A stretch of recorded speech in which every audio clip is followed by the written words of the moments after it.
కృష్ణదేవరాయలు పరిపాలిస్తున్న విజయనగర సామ్రాజ్యానికి శత్రువులు బెడద ఎక్కువైంది. రాజధాని నగరాన్ని శత్రువుల బారినుంచి రక్షించుకునేందుకు తగిన సలహాలు ఇవ్వాలని మంత్రులను సైన్యాధికారుల్ని అడిగాడు రాజు. నగరం చుట్టూ 15 అడుగుల ఎత్తులో రాళ్లతో ప్రహరీ గోడను నిర్మించాలని చాలా మంది సలహా ఇచ్చారు.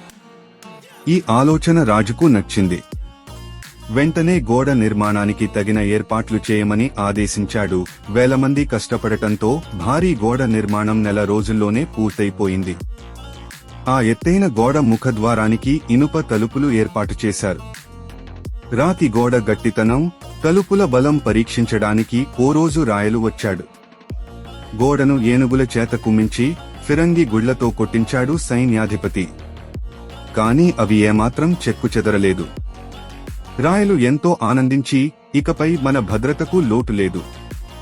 ఈ గోడని ముఖద్వారాన్ని దాటుకుని శత్రువులు లోపలికి రావడం అసాధ్యం అని గర్వంగా చెప్పాడు. ఆ మాటలకు అక్కడున్న వారంతా అవునన్నట్లు తలూపారు. తెనాలి రామలింగడు మాత్రం, రాజా అలా అనుకోవడం పొరపాటు అన్నాడు. మీ ఉద్దేశమేమిటి అని అడిగాడు రాజు. సాయంత్రం నాతో పాటు మీరు వస్తే ఏమిటో చెబుతాను అని బదులిచ్చాడు రామలింగడు. వారిద్దరూ సాయంత్రం మారువేషాల్లో నగరం బయటకు వెళ్లి బాగా చీకటి పడ్డాక నగర ముఖద్వారం దగ్గరకు వచ్చారు. అక్కడ కాపలా ఉన్న భటుల నాయకుణ్ణి తలుపులు తెరవాలి అని అడిగారు. సైన్యాధికారి అనుమతి లేనిదే చీకటి పడ్డాక ఎవరూ నగరంలోకి ప్రవేశించడానికి వీల్లేదు అని చెప్పాడు అతడు.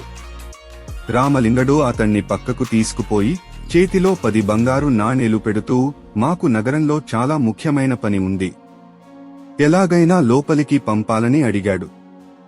ఆ మరుక్షణమే భటుల నాయకుడు కాపలాదారుల్ని తలుపులు తెరవవలసిందిగా ఆజ్ఞాపించాడు. జరిగింది చూసి ఆశ్చర్యపడుతున్న రాయలతో, రాజా, ఏనుగుల కన్నా బలమైనదేమిటో తెలిసిందిగా అని చెప్పాడు రామలింగడు. అప్పట్నుంచి భటుల ఎంపికలో శారీరక శక్తితో పాటు వారి నిజాయితీకి పరీక్షలు పెట్టడం మొదలుపెట్టాడు